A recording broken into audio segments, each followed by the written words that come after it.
Saudara, atas permintaan beberapa media, saya ingin menyampaikan satu jawaban untuk semua. Pertama, memang situasi sekarang ini mencekam, ya, karena peristiwa demo di DPR yang menimbulkan banyak korban dan kerusuhan yang meluas di seluruh tanah air, sehingga harus segera diselesaikan oleh pihak yang berwenang dan berwajib.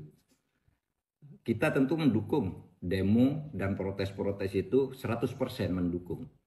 Jika ada ketidakpuasan atau anggapan kesalahan dari para pengelola pemerintahan dan lembaga-lembaga politik, kita setuju, perkeras saja protes. Kita mengerti itu. Tetapi yang terjadi sekarang mungkin sudah terlalu jauh. Satu, sudah menewaskan saudara Afan yang di DPR itu. Jangan lupa, di Makassar juga diberitakan hari ini 3 orang tewas ketika gedung DPRD itu diserbu oleh massa dan dibakar. Nah, di Bandung polisi itu dikejar-kejar habis oleh massa, sampai lari berhamburan, ditangkap, ditendang gitu. Itu sudah tidak sehat. Tetapi juga di gerbang Pemuda Sentral di Jakarta ada video beredar sekelompok brimob menangkap seseorang yang sedang demo, lalu dibawa ke flyover, dia sendirian dikeroyok, ditendang dan dipukul rame-rame. Banyak juga polisi yang berbaring di rumah sakit dalam keadaan luka parah. Bahkan ada polisi yang diculik dari Brimob Metro yang wajahnya luka luar biasa, bahkan badannya juga dipaku.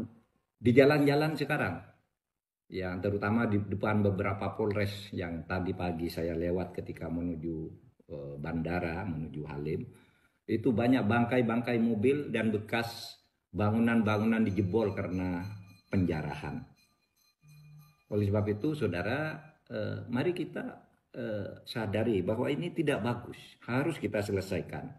Para demonstran, saya tetap mendukung, tapi mari terukur juga agar negara ini selamat. Kepada petugas lapangan juga supaya tidak sewenang-wenang.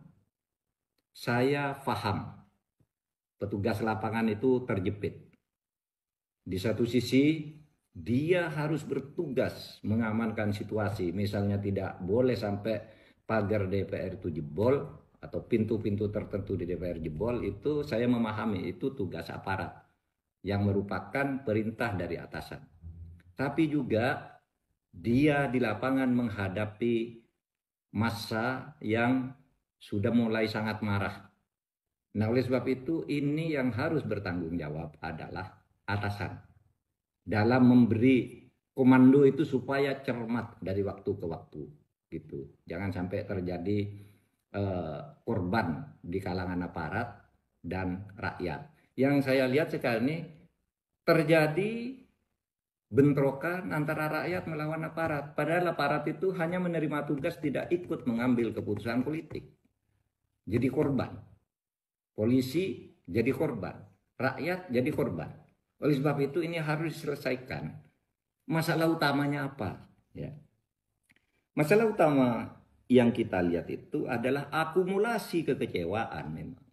Ya, apa akumulasi kekecewaan itu? Kebijakan-kebijakan pemerintah yang banyak sekali menimbulkan protes di berbagai bidang. Ya, dan hampir setiap saat protes-protes itu muncul, tetapi penyelesaiannya tidak jelas. Hanya seperti ngasih permen lalu timbul lagi kebijakan-kebijakan yang menjadi persoalan baru bagi masyarakat. Kemudian banyak politisi yang arogan, tidak punya empati terhadap kehidupan masyarakat, sehingga menimbulkan reaksi yang kemudian memanas. Lalu saya melihat juga tak menentunya proses penegakan hukum. Ada yang jalan, ada yang tidak, ada yang hanya masalah sepele aja tidak bisa diselesaikan, ada yang besar diumumkan tetapi kemudian tindak lanjutnya tidak jelas. Ada pejabat-pejabat yang oleh masyarakat diyakini atau punya indikasi dia punya catatan korupsi, tapi berkeliaran terus memerintah dan membuat kebijakan dan sebagainya.